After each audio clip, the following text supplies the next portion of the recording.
So we're beginning chapter number 14 today, and it is entitled The Three Modes of Material Nature. And let's look at the context. Prabhupada says one should be conscious of Krishna and cautious of Maya. So chapter number 7 to 12, which is in between the Bhagavad Gita, the chapters directly on Bhakti Yoga, that Krishna reveals how to be conscious of him. So, middle six chapters, how to be conscious of Krishna, and the last six chapters, how to be cautious of Maya, how one can keep oneself safe and secure on the path of bhakti. And we discussed this a little bit in the last class also, where Krishna Keshav Prabhuji asked this question. Then, after talking about bhakti and giving us the supreme instruction, Manmanabhav Madbhakto, in the middle six chapters, then why does Krishna want to continue and give us jnana? Now, this jnana is because from jnana, how we can transcend or reach bhakti, the level of bhakti. And also, if you can put in this way, if we've understood how to be conscious of Krishna, then, but because we're not yet conscious of Krishna all the time, then we have to understand how to be cautious of Maya, because there are some attachments. So, how one can keep oneself safe and secure on the path of bhakti. So, 7 to 12 chapters, the absolute truths, Supreme Personality of Godhead is revealed by Krishna. And the 13th chapter begins by Krishna telling us how the living entity is entangled due to the association of modes of nature. By humbly developing knowledge, one may possibly be freed from material entanglement. So that's why Krishna gives the knowledge again for us to understand how important and how we can maneuver the path of being attached in this material world and transcend it and come to the level of always thinking about Krishna. Okay, so this was the verse in 13th chapter.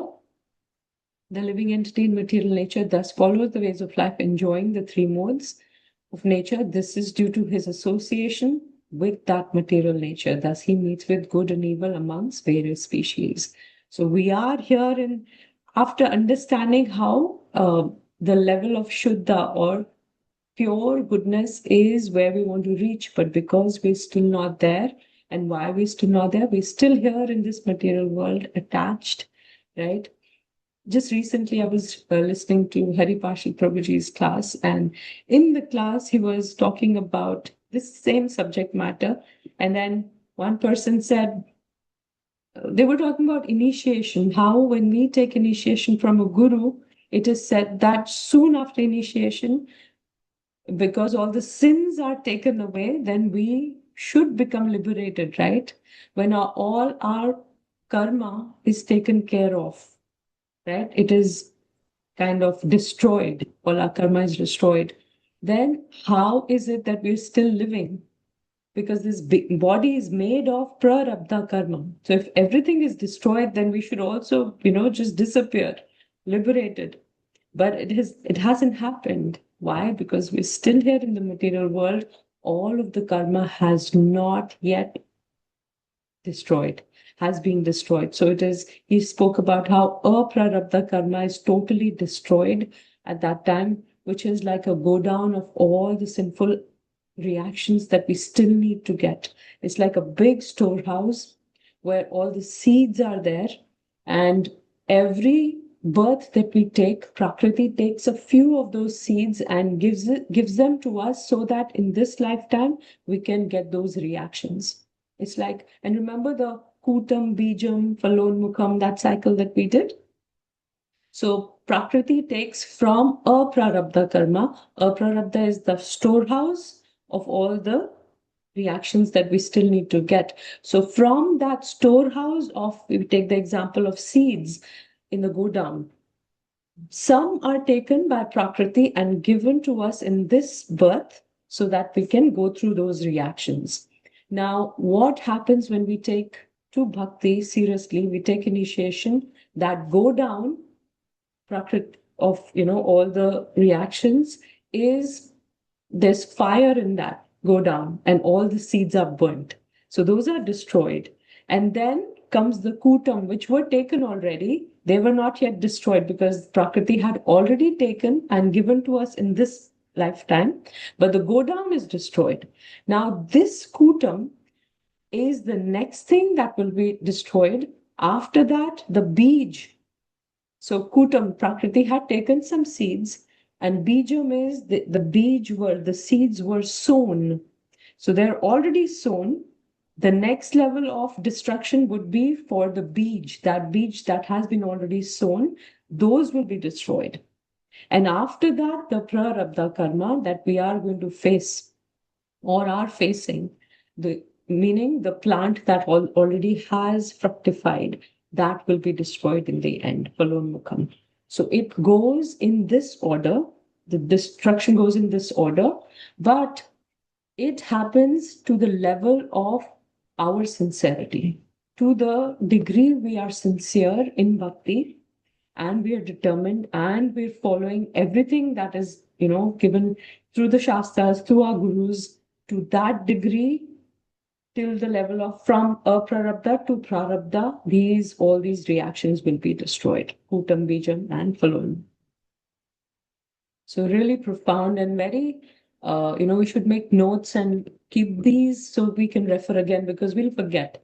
After a few, maybe weeks or months, we'll forget all of this. But this is so important to understand how the reactions are destroyed. What is the, cycle or what is the sequence in which they're destroyed? So here we see in this verse that we are still entangled, living entity in this material nature, following the ways of life, enjoying the three modes of nature. This is due to his association with that material nature. Thus, he meets with good and evil among the various species. So if we see this example of how there are different various colors, right? And it could be paint with a brush. Just the colors will not invoke any feelings in us, correct? But if we use these paints and colors and make beautiful paintings, right? Once paints are used to make art, then different feelings like happiness, cheerfulness, these feelings are invoked. Here we see feeling of pity because of this painting. So similarly, so the colors in themselves cannot modify our mindset and invoke any emotions. Similarly, the three modes of material nature in this world are combined together with Prakriti in such a manner that the living being feels attraction for specific objects or repulsion according to his nature and thus gets entangled. But once he's disentangled, then even if these, the Prakritis are around us, the three modes of material nature is there, the Jiva does not get entangled. So 7.14, Krishna spoke about one of the verses that we're memorizing for module 2. Devi esha gunamai mama maya duratyaya mame ye prapadyante maya me tam tarantite. This divine energy of mine is consisting of the three modes of material nature is difficult to overcome, but those who have surrendered unto me can easily cross beyond it. So guna means rope. We are bound by the three ropes of material nature, and Krishna will give us the knowledge on how to free ourselves by getting rid of the ropes. So this section from chapters 13 to 18, Krishna gives us what? He gives us the knowledge how we can come out of the modes, how we can get free from these ropes and get rid of the ropes.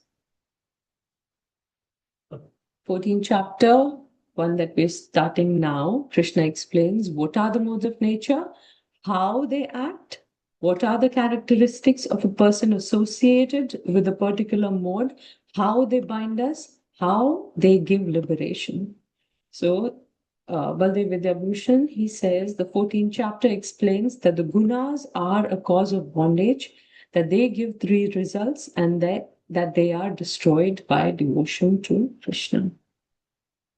Just give me 1 second. I will also join from my phone and I'll take the attendance.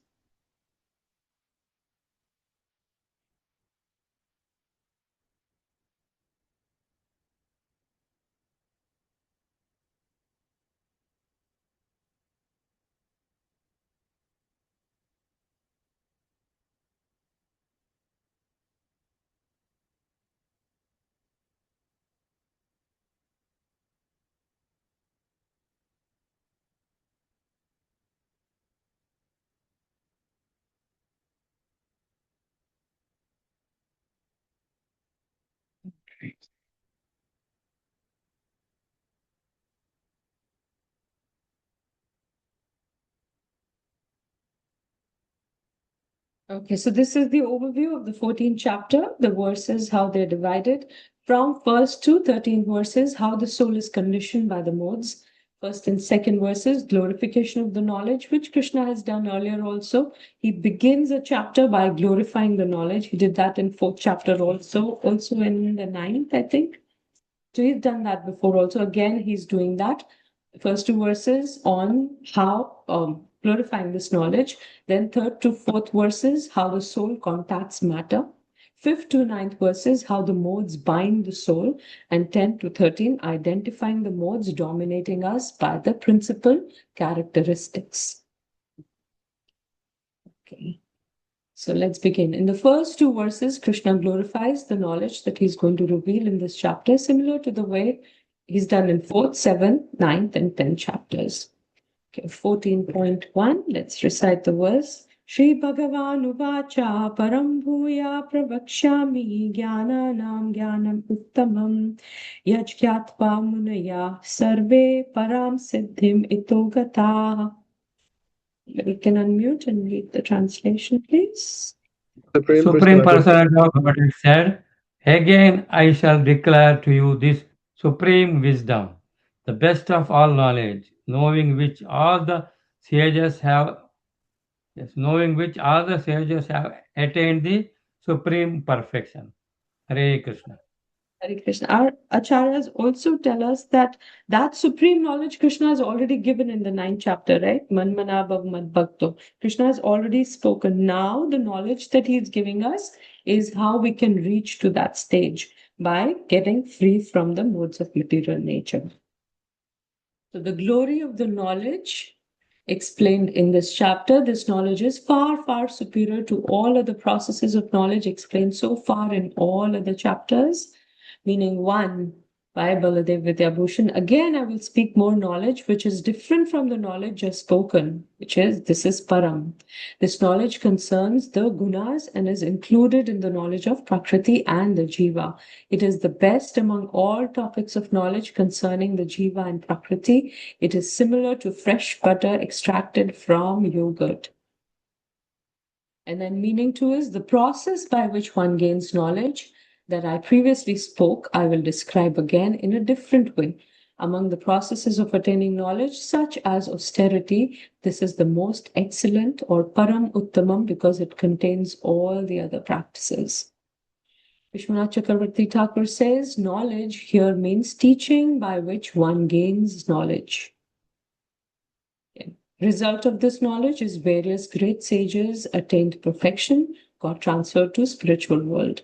How can we understand this chapter? Through the process of philosophical speculation. Then one will come to the understanding of devotional service. Okay. Let's look at the purport also a little bit. Prabhupada says, the Lord now explains the same knowledge in a better way. This knowledge is far, far superior to all other processes explained thus far. This is expected that one who understands this 14th chapter will attain perfection. So, although the main Bhakti Yoga section has been spoken by Krishna, but still Prabhupada is mentioning how this section is also so important, and to the extent that one will attain perfection just by understanding this 14th chapter, how important it is then for us. So let's keep going. Verse number 2. Idam jnanam upashritya mama sadharmayam agataha sargepi nopajayante pralayena vyatanti cha. Somebody wants to read the translation? By becoming fixed in this knowledge, one can attain to the transcendental nature like my own. Thus established, one is not born of the time of creation, at the time of creation, or disturbed at the time of dissolution. Hare Krishna. Hare Krishna. So the first and second verses, introduction and glorification of this knowledge. Understanding this chapter helps one to attain liberation and transcendental nature like Krishna. In this verse, Krishna just said that, knowing which all the sages have attained supreme perfection. So that was 14.1. Okay, so this discussion in the purport, what this knowledge is proclaimed superior, why this knowledge is proclaimed superior to all.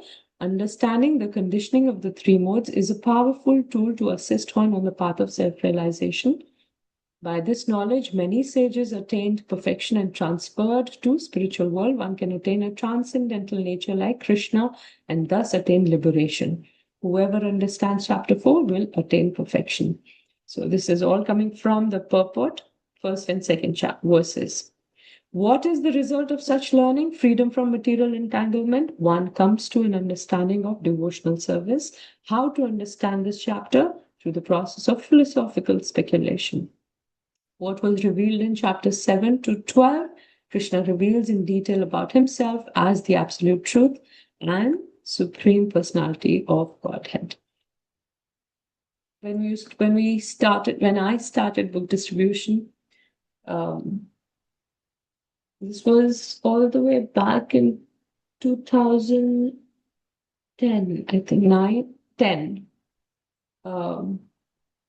Visheshika Maharaj had come to our temple and he gave a class.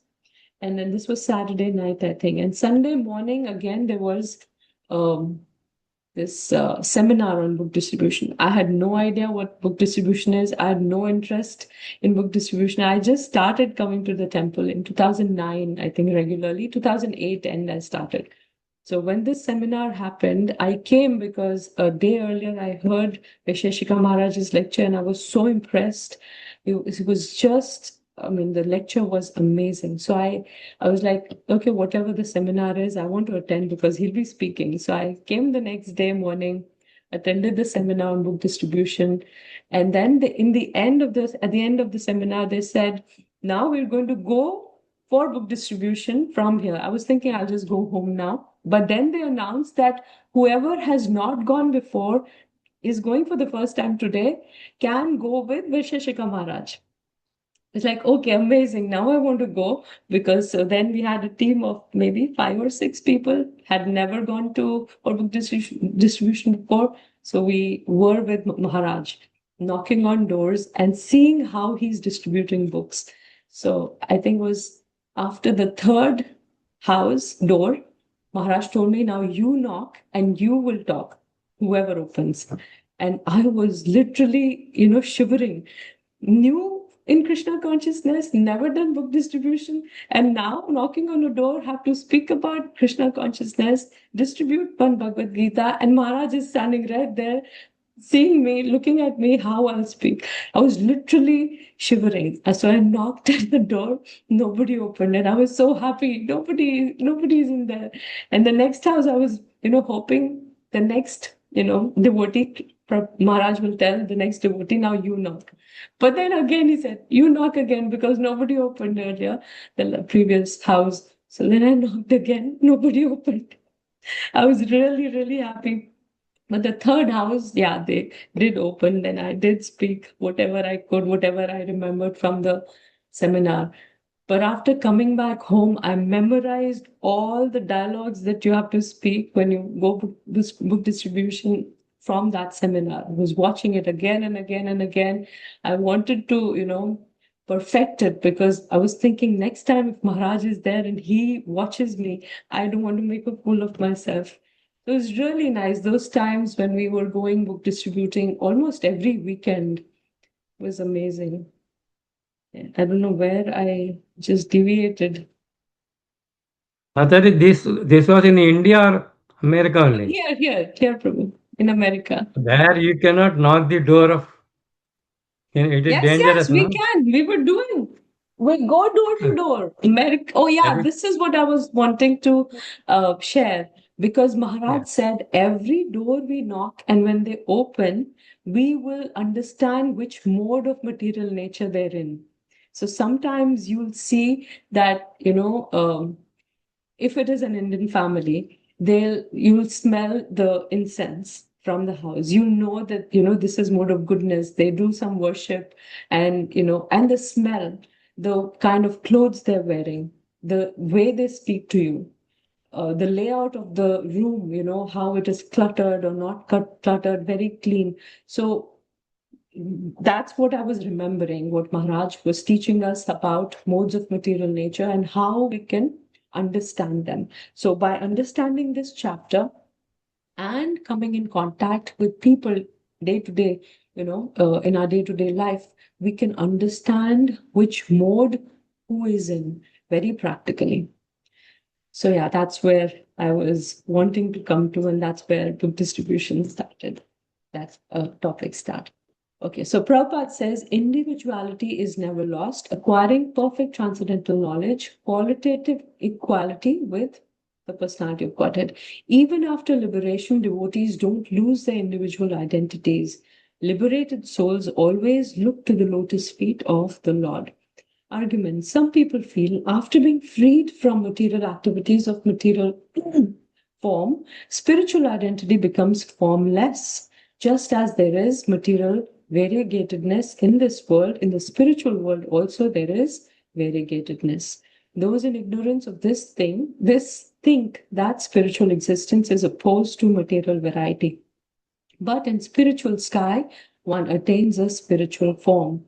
There are spiritual activities, and the spiritual situation is called devotional life. So this is from the purport. How to obtain this knowledge? Knowledge in this material world is contaminated by the three modes. Knowledge not contaminated by the three modes is transcendental knowledge. One must develop all the spiritual qualities to develop such knowledge. And the result is one who develops spiritual qualities is not affected either by the creation or by the destruction of the material world. Another thing I heard in a lecture was that as soon as we wake up, we may be so different times of the day, we can be in different modes. When we get up in the morning, as soon as we get up, we are in mode of ignorance because we are sleeping, and sleep is in mode of ignorance. So when we get up, we're not yet fully awake. We're still coming from that mode of ignorance and coming out from there. And really nice thing that we can do is, most of us, I think, already do, take names of Krishna as soon as we get up. It could be anything, a bhajan of Krishna, Govinda Jaya Jaya Gopala Jaya Jaya. As soon as we get up, it is so, that transition is miraculous, because to come to the mode of goodness from ignorance, first we have to come to passion and then goodness, right? Like we're on steps, and we're on the bottom step. We want to go to the top one. Maybe there are 4 steps. To go to the top one, we have to step on the second and the third and then come to the 4th one, correct? But then if we want to jump from one step to the 4th one, it is not possible. But it is possible by taking names of Krishna from the bottommost step, which is mode of ignorance. We can come to pure sattva, which is pure goodness, the 4th step or the highest step, just by chanting Krishna's names, by a bhajan or the Mahamantra, or anything connected with Krishna, whatever we feel connected with, we love doing. Like Puja Mataji, she loves singing and reciting verses, right? We were sitting for Hari Parshad Prabhu's lecture in one of the houses just recently, and Puja Mataji was sitting right next to me, and whenever there was a verse, she was chanting so beautifully. I was so enamored by her singing, her voice. I think she does take singing classes. You do, Mataji, do you? Yes, Mataji. But I do take the class from Amrinder Prabhu, I told you, right? Yeah, to learn how to sing the verses. So the meter class, you took it? Yeah, I'm taking. It's the last You're month. still taking. Okay, wonderful. Yes. Yeah, so that really helps. I also started taking, but I had to stop in between when I went to India for my father's thing. So there was a long break, and I didn't want to, but then next time he starts again, I'll consider taking Yeah, he it will be starting soon. Since our batch is ending, he might be starting another one, Mataji. Okay. Wonderful. So yeah, beautiful singing and the voice and that bhav is there, which is also so nice. So whatever we like doing, maybe chanting the Maha Mantra or some verse that we feel connected with in the Bhagavad Gita or Bhagavatam, or prayers of Gajendra, like that, anything. As soon as we get up, we can chant those, and straight from ignorance, we come to uh, pure goodness. We see Archana Mataji. Did you raise your hand? Yes, Mataji. In this Yes, instance, ma'am. I wanted to this one quote of Maharaj and Srila Prabhupada. They say, when we are eager to read, learn, and hear about Krishna, then Maya's trick get exposed. This was Maya the quote. stick. Trick exposed. Oh, trick is exposed. Yes, and the sloka is the 1 to 17 from Srimad Bhagavatam. Shunnvata swakata Krishna punya shravana kirtanaha hridyantasto bhavatrani vidyanoti swasadam. How to kick Maya out is the trick. Thank you. Thank you for bringing that Yes, connection, thank you. Prabhu. How to okay, we just did that. One must develop all the spiritual qualities to develop such knowledge. Result is, one who develops spiritual qualities is not affected either by the creation or by the destruction of the material world. It is understood from Vedic literature that the liberated souls who have reached the transcendental planets of the spiritual sky always look to the lotus feet of the Supreme Lord, being engaged in his transcendental loving service. So even after liberation, the devotees do not lose their individual identities. Having glorified the knowledge, Krishna will now begin to explain the relationship between the jivas and the Prakriti and himself. So this is 14.3.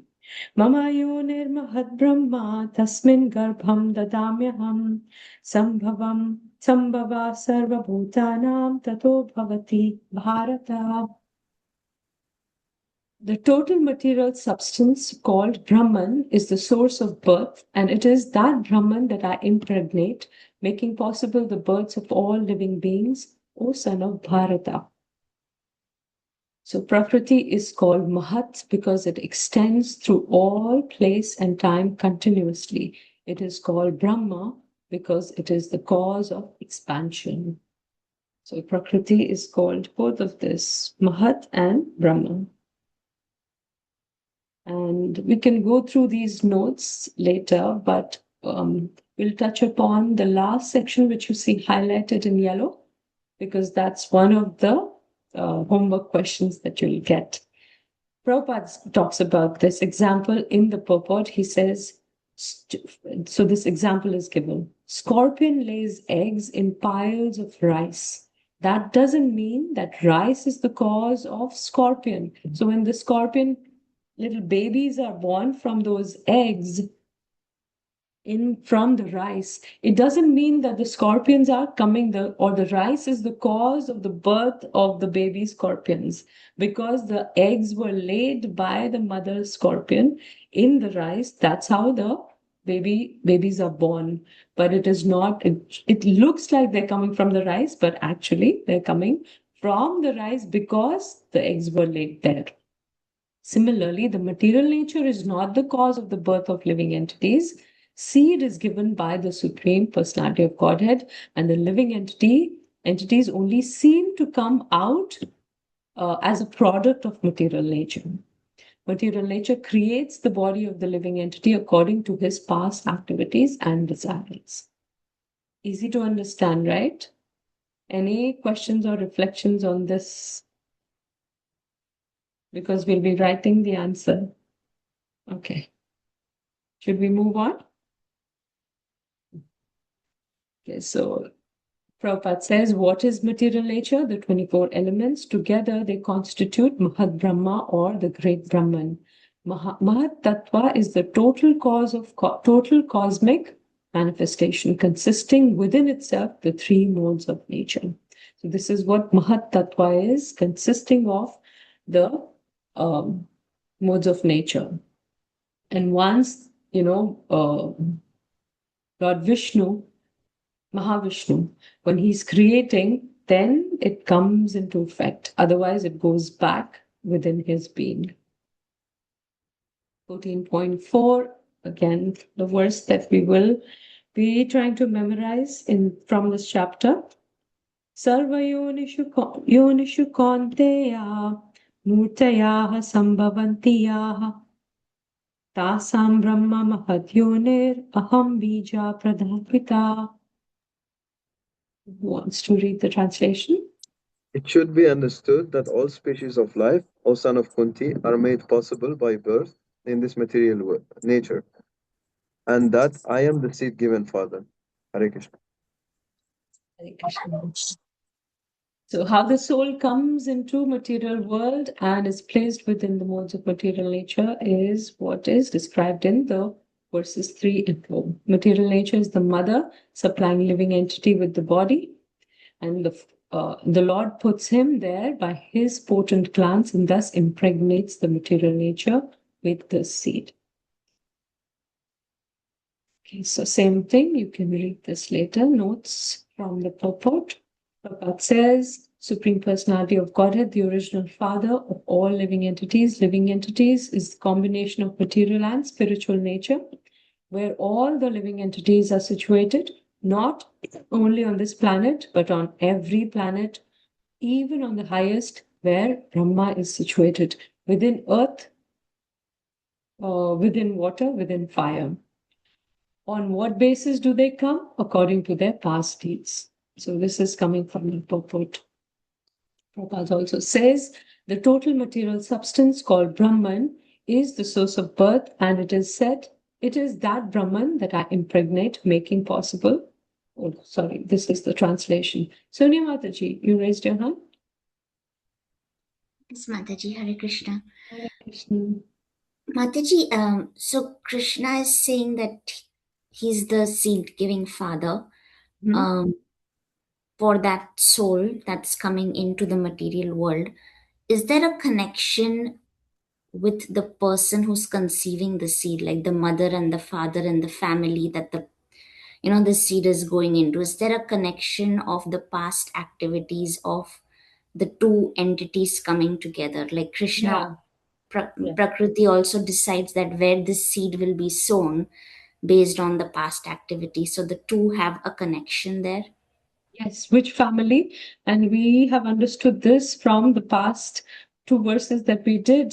For a devotee, taking an example, for a devotee who has experienced or who has engaged in devotional life for a short time, then he is again given a chance and born in a family of, wealthy family or who have great fame, so that to progress in bhakti becomes easier for him. So this is because of his past. He's given birth in a particular family, particular parents.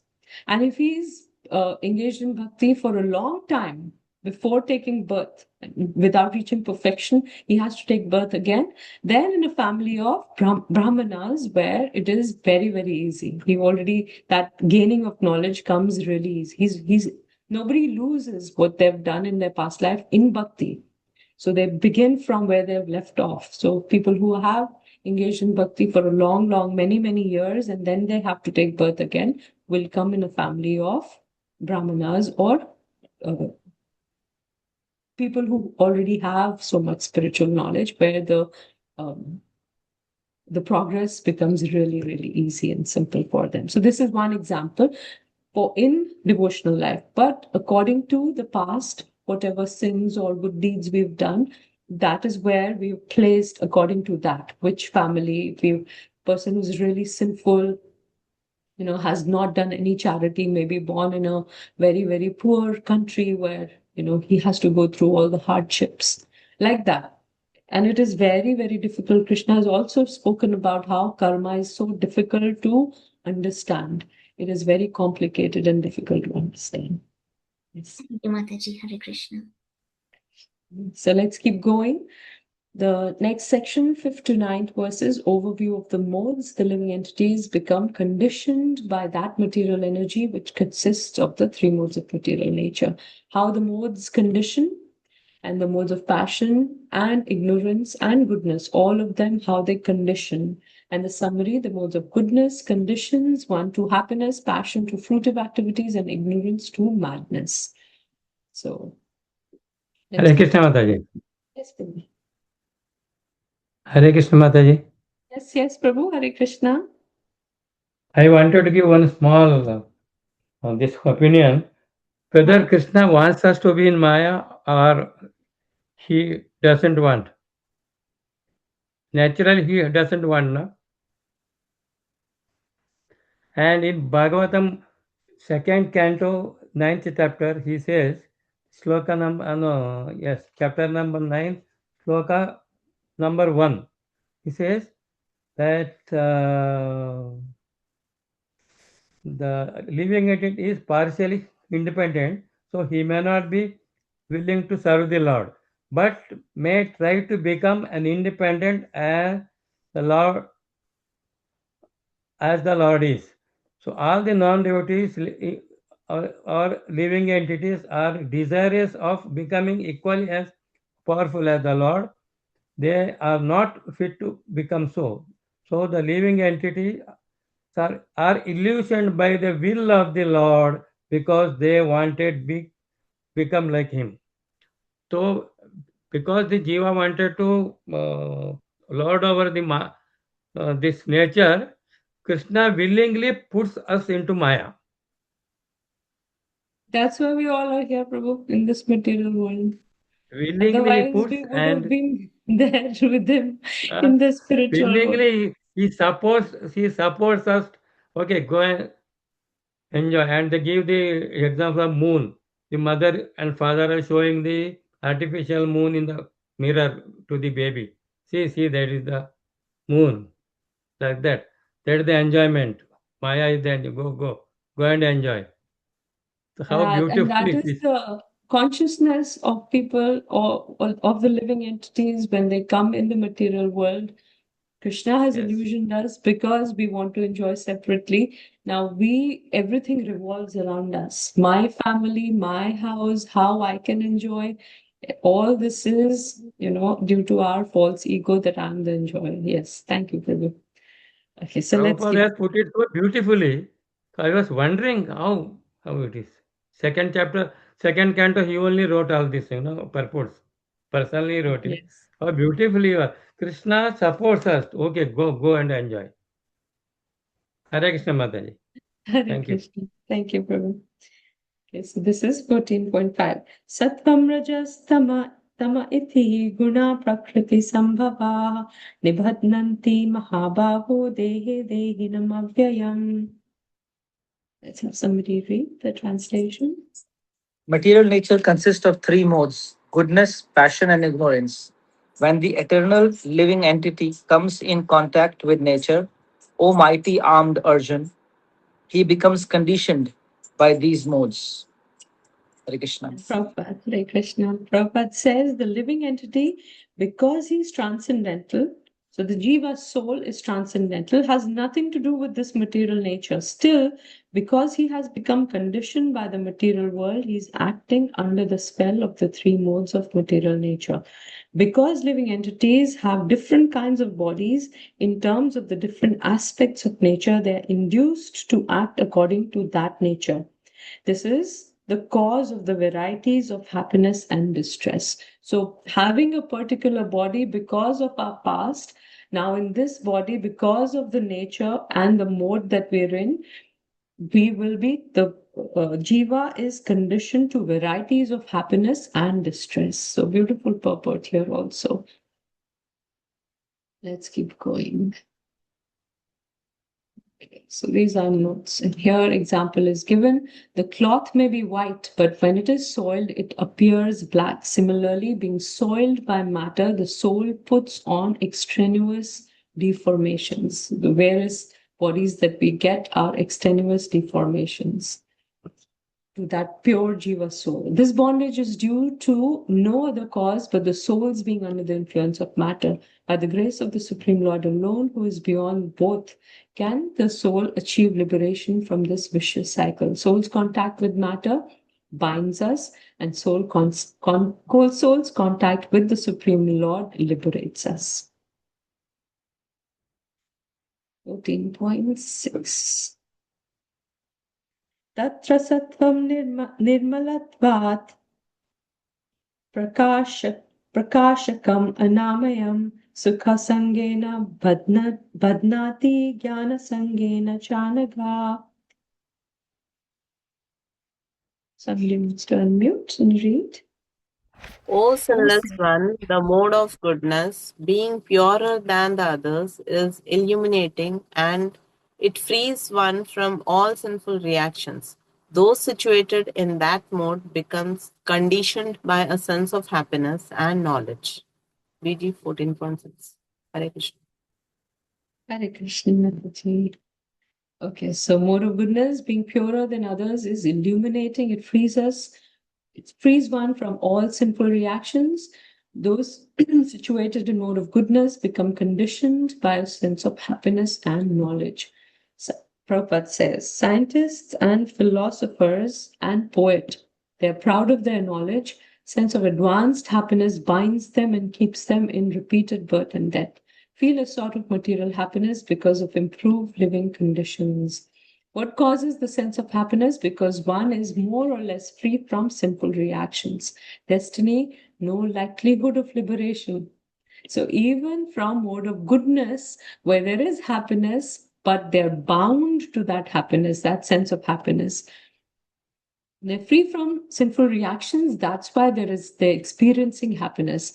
But to get liberation, there is no likelihood because they're bound by that happiness. They are bound by the rope of mode of goodness.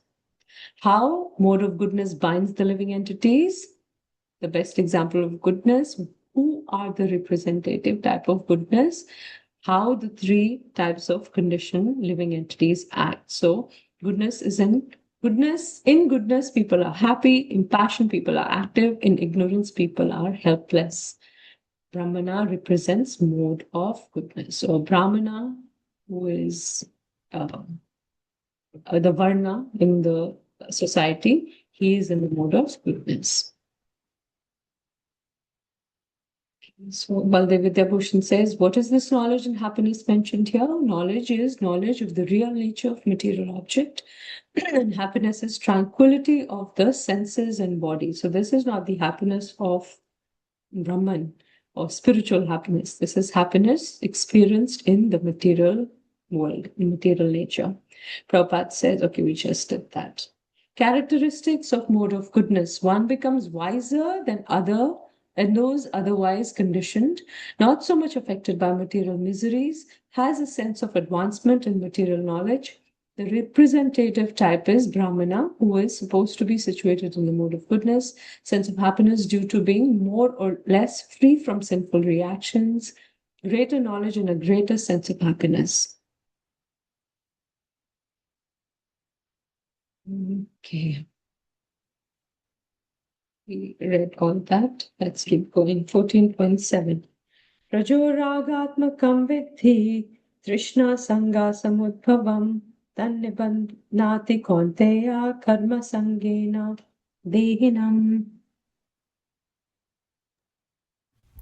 The mode of passion is born of unlimited desires and longings, O son of Kunti, and because of this, the embodied living entity is bound to material fruitive actions. Hare Krishna. Krishna. So the mode of passion is born of unlimited desires and longings. People who are very ambitious, passionate to keep working so that they can gain in life. These are in mode of passion. Okay, so no chance of liberation here, it's said. Passion binds by the rope of desire and attachment, characterized by strong attraction between man and woman, is considered in the mode of passion. Hankering for material enjoyment and sense gratification, wants honor in society and nation, etc., wants happy family with wife, house, children, etc. To construct a residence for sense gratification, one works hard for a palatial house, as if it is eternal, thus bound by fruits of work. Okay, mode of passion, attraction between man and woman. Okay, can keep going. This is all in the purport. We just read that. 14.8. Now Krishna will talk about mode of ignorance, right? We spoke about mode of goodness in 14.7, sorry, 6, 14.7, mode of passion, 14.8 will be mode of ignorance. So tamastva ajnana jamvidhi mohanam sarvadehinam pramadalasya nidrabhis tannibadnati bharata. O son of Bharata, know that the mode of darkness born of ignorance is the delusion of all embodied living entities. The results of this mode are madness, indolence, and sleep, which bind the conditioned soul. Hare Krishna. Hare Krishna. So why is he considered mad? This person in mode of ignorance, everyone can see that his grandfather has died, so he will also die. His children will also die. Still, he's madly accumulating money and working hard day and night. Very lazy for spiritual understanding. Sleeps more than required. Prabhupada says 6 hours of sleep is sufficient. He sleeps at least 10 to 12 hours a day. Appears to be always dejected, addicted to intoxicants, and sleeping. So what is the destiny? No chance of liberation. How ignorance binds, ignorance causes delusion for all embodied living entities. The result of this mode are madness, indolence, and sleep, which binds the conditioned soul. Ignorance is just the opposite of mode of goodness. Under the spell of ignorance, one cannot understand a thing as it is. 2 indicates it is very peculiar for embodied soul. So these are the characteristics. How it is manifested? Madness. Everyone is dying. Okay, we just read that. And for sleeping also, we just read that. And let's keep going. 14.9. Sattvam sukhe sanjay ti raja karmani bharata jnanam avritya tu tamaha pramade sanjayate uta. Jayateta. Okay, wants to read the translation.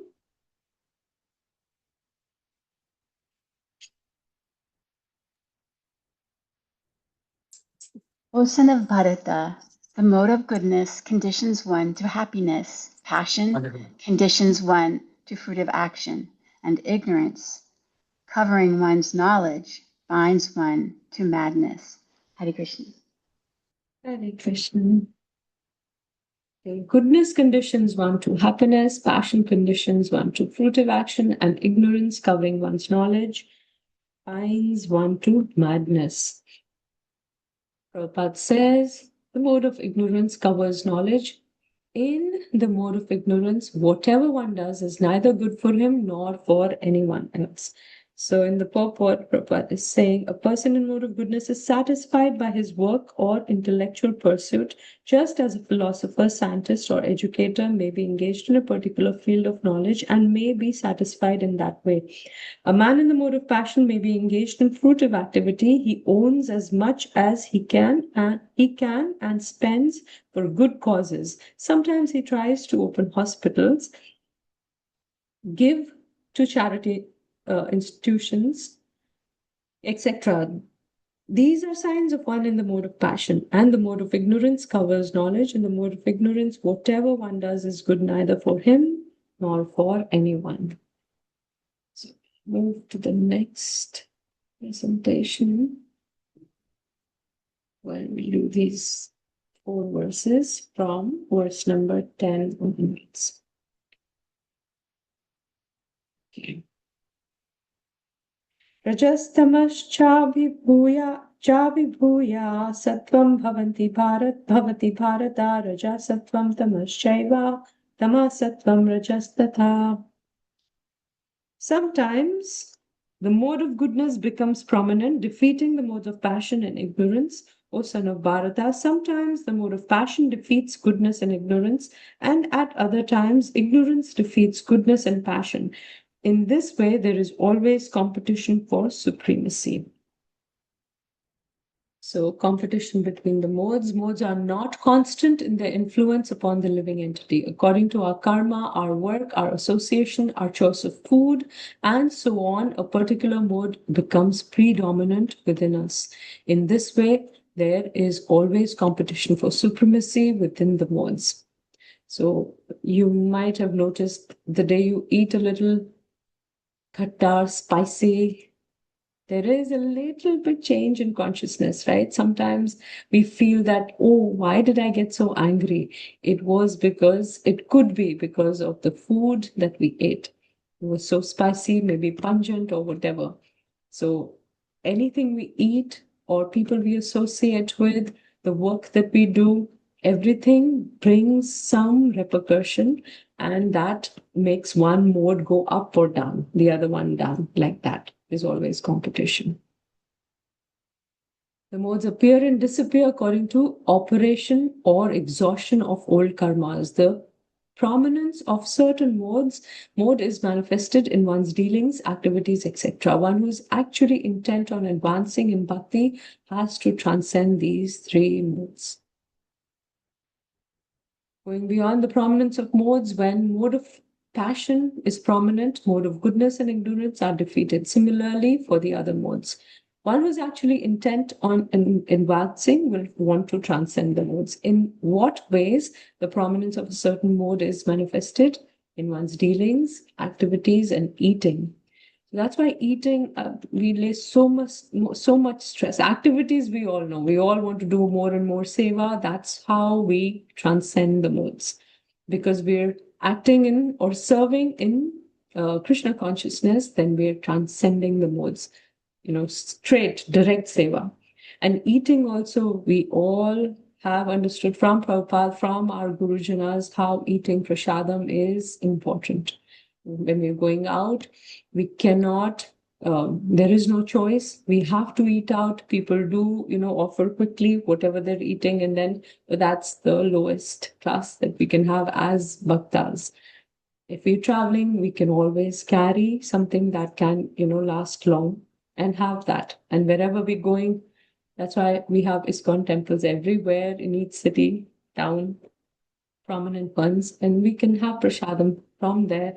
Next, meal, if we're not able to go back to the temple, we can always get something packed for the next meal. So that's how devotees try to always have prasadam, only that which is offered to Krishna.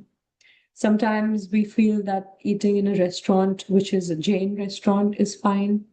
There's no onion garlic also, it's okay, which is okay. I mean, there's no harm. But if we want to reach the highest, perfectional stage, then we also have to understand in that restaurant, whoever is cooking might not be vegetarian. He's cooking Jain meal, vegetarian Jain meal, but he himself or she herself might be eating meat. We don't know. So that consciousness is going in the food that they're cooking and we're eating it. So it really affects our consciousness. By the manifestation of particular activities, it is understood in what mode of nature one is situated. The nature of the gunas is that they appear and disappear according to the operation or exhaustion of all karmas. Okay, let's keep going. This is 14.11. Sarvadvareshu dehesmin prakasha upajayate jnanam yada tada vidyad vivriddham sattvam ityuta. The manifestation of the mode of goodness can be experienced when all the gates of the body are illuminated by knowledge. Bhagavad Gita 14.11. Hare Krishna. Hare Krishna. So let's read the purport. If somebody wants to unmute and quickly read the purport, it's really short. You can There read, are Sonia Mataji. Okay, go ahead, Sonia Mataji. There are 9 gates in the body: 2 eyes, 2 ears, 2 nostrils, the mouth, the genitals, and the anus. When every gate is illuminated by the symptoms of goodness, it should be understood that one has developed the mode of goodness. In the mode of goodness, one can see things in the right position, one can hear things in the right position, and one can taste things in the right position. One becomes cleansed inside and outside. In every gate, there is development of the symptoms of happiness, and that is the position of goodness. Hare Krishna.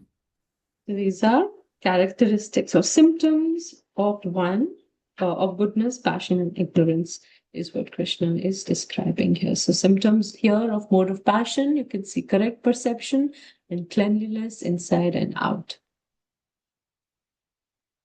Okay. 14.12. Lobha pravrittir arambha karmanam ashama spriha rajasetani jayante vivrithe bharatarshava. Wants to read? O chief of the Bharatas, when there is an increase in the mode of passion, the symptoms of great attachment, fruitive activity, intense endeavor, and uncontrollable desire and hankering develop. Hare Krishna. Hare Krishna. One in the mode of passion is never satisfied with the position he has already acquired. He hankers to increase his position. If he wants to construct a residential house, he tries his best to have a palatial house as if he would be able to reside in that house eternally.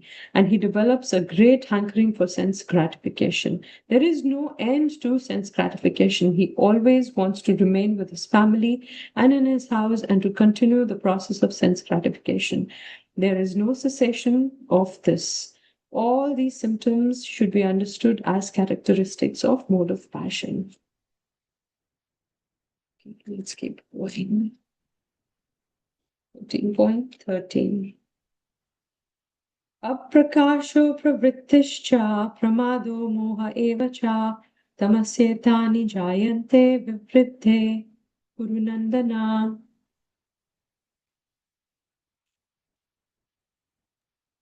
O son of Kuru, when there is an increase in the mode of ignorance, O son of Kuru, darkness, inertia, madness, and illusions are manifesting. Hare Krishna. Hare Krishna. When there is no illusion, knowledge is absent. One in the mode of ignorance does not work by a regulative principle. He wants to act whimsically for no purpose. Even though he has the capacity to work, he makes no endeavor. This is called illusion. Although consciousness is going on, life is inactive.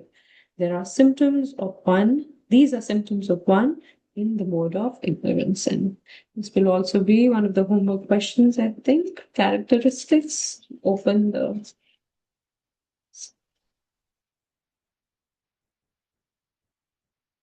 chapter number 14.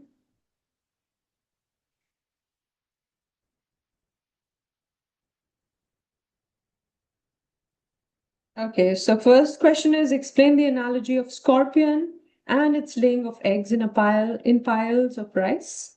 And then from the third verse, and then the second question is cite symptoms manifested in each of the 3 modes, and this is from 11th to 13th verses that we just did. So these 2. Okay, we have, I think in the end of this slideshow, we have pictures. Oh yeah, this is how modes act. All 3, you can see goodness, passion, and ignorance. What are the binding forces for each modes, characteristics and manifestations, destination at death. Okay, in goodness, he attains, we still have to do it. So let's not go through this right now. But we can go through this. Mode of ignorance, there is nidra, alas, and pramad, laziness, oversleep, inactive, postpones and is dull, hopeless, depression, madness, suicidal thoughts, intoxication, confusion, foolishness, indecisive, insecure, fearful, panicky, and no thinking. You all can hear me clearly? Yeah, I can hear you, Mat. Mode of passion, Sangha, and Trishna, partial thinking, overambitious to see and show glamour, cutthroat competition, pride, anger, individual player, snap decisions, attached, bossing tendency, thirst for honor and prestige, and envious. Mode of goodness, Sukham and Jnanam, cleanliness, regulation, simplicity, thoughtfulness, thinks well and decides, noble, saintly, creative thinking, realized wisdom, tolerance, submissiveness, friendly, calm, clear, controlled senses, compassionate, discipline and obedience, controlled mind, forgiveness, and wisdom. Okay, so here we see Rajarishi, or a noble leader with vision. So there's a little bit of sattvic and rajas in them, where they're assertive, stand for principles and values. Commercial businessmen, mainly in rajas and passion, where we see there's aggression, full of selfish drive, prone to active life, and enlightened souls in sattvic guna, noble, man of perfection, love, and compassion. Man can control practically all varieties of species of life. Man has only failed to control his own mind and has become slave of lust, anger, and greed. Uncontrolled mind, what it can do to you. All of this. End result of action with uncontrolled mind, all of this happens when the mind is uncontrolled. Okay, here's one activity for all of us. And we all know the story, right? The cap seller, tired of long distance walk, kept his basket aside and slept off under the shade of a banyan tree that was full with a group of mischievous monkeys. After a while, he got up from his sleep and found his basket was totally empty. The monkeys had picked up each one monkey had picked up a cap and wearing on their heads soon climbed up the tree. The question is, how would one behave in such a situation if one was in either mode of goodness, passion, or ignorance? So you can think about it and you can give your answers.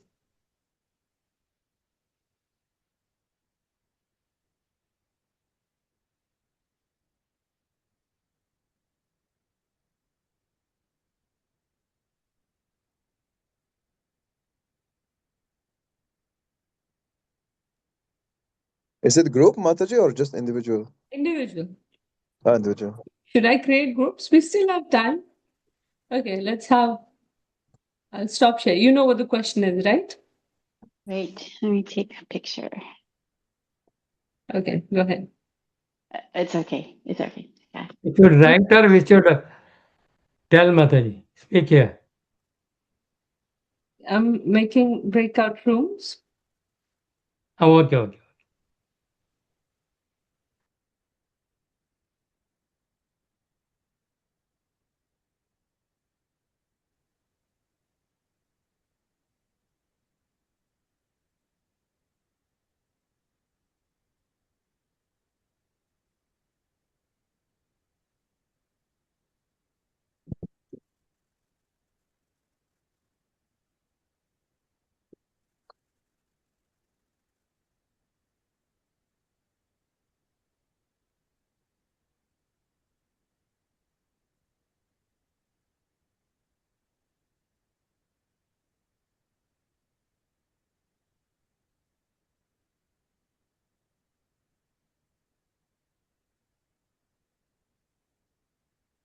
Okay, your